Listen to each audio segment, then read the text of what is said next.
Čau! Nu, esam objektā, kurā pabeidzām darbiņus. Tātad, ko mēs šeit izdarījām? Sākumā mēs ieklājām tvaika izolāciju kausējumu uz betona pamatnes. Iestrādājām arī ūdens notecis caur parapetu, gan tvaika izolāciju, gan arī šobrīd PVC membrānai. Tad uz tvaika izolācijas mēs ieklājām PIR siltuma izolāciju no ražotāja Bevī ar kritumu lūk uz notecēm. Un tad virsū mums ir PVC membrāna Renofol CV 1,5 mm biezumā, pelēkā krāsā. Un tāpat ir veikta arī parapetu siltināšana un apdare ar PVC membrānu.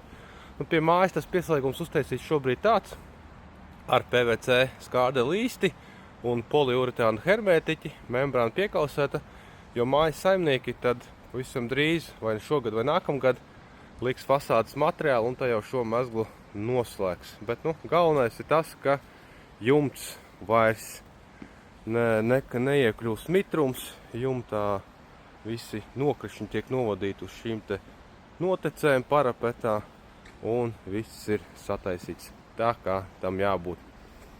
Ja vēlaties uzzināt arī savu projektu izmaksu, sūti mums plāniņu, rakstu uz e-pastu info@rūftech.lv, brauc ciemos uz Šmerļu ielu 3 Rīgā, Rīgas kinostudijas teritorijā. Mēs visu sarēķināsim.